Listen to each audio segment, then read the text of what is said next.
What's up, guys? This is Ishak, and you're watching Ahyat Property TV. Thank you so much for tuning in. And you're watching part 3 of this 12-part video series I'm doing on my review of Malaysia's Malaysia's budget and how it impacts the property sector. Now, if you remember from part 2, we talked about how Malaysia's budget was around 270 billion ringgit Malaysia, right? So we've got to see how the government of the day is planning to use this limited funds, this limited 270 billion. Where is it going through? And I love to highlight this, that in budget 2015 as compared to budget 2014, we're going to review that in a little bit, but let's just zoom into budget 2015, how the government of the day is going to just zoom that money into spending in terms of operational expenses and development expenses. Now, in budget 2015, there's going to be 7 main strategies. And what are these strategies? Is basically, number 1, they're going to strengthen economic growth. They're going to focus on fiscal governance. That's number 2. Number 3, entrepreneurship.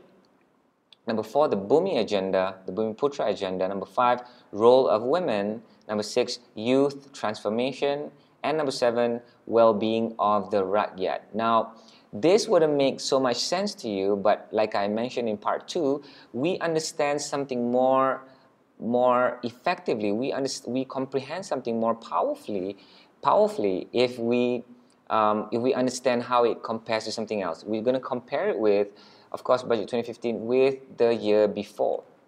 And budget 2015, we've got this 7 main strategies, as you can see right there. And how does it compare to budget 2014? So I'm just going to reveal to you what budget 2014. First thing that you're going to notice, that in budget 2014, the government of the day called it thrusts. I didn't really, I don't particularly like that word. It doesn't really make so much sense. Maybe thrust really talks about the 5 cores, the 5 focuses of the government, so that's fine. They like to use that word thrust. Of course, in budget 2015, we're talking about main strategies. That word makes a lot more sense to me. And as you can see, there are some of those thrusts that was brought forward into 2015. As you can see, especially strategy 1, economy activity, so that's fine. Fiscal, they're talking about the same thing. Human capital, that's always in the budget.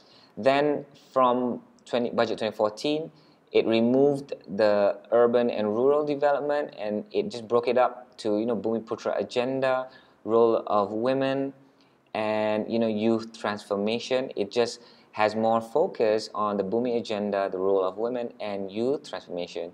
And the final bit always goes to the well-being of the Rakyat right there. Now, let's focusing back into budget 2015.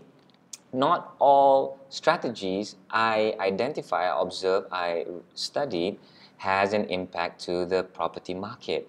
Now, out of the 7, there's basically 5 that somewhat have some impact to the property market in Malaysia.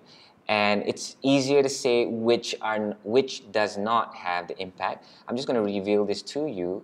We're going to go into them one by one in more detail in the videos to come. But basically, the only 2 strategies that doesn't really have that direct impact to the property market is basically strategy number 3 and strategy number 5. Strategy number 3 being human capital and entrepreneurship, and strategy number 5 is the role of women. Everything else, strategy 1, 2, 4, 6, and 7 has something to do, has a direct impact to the property market, and that's what we're going to review in the videos to come. So thank you so much. Thanks so much for watching this video. We're gonna go into more specifics. This is when we're gonna get more exciting, unearthing a lot of opportunities perhaps. So see you guys in the next video. Bye bye.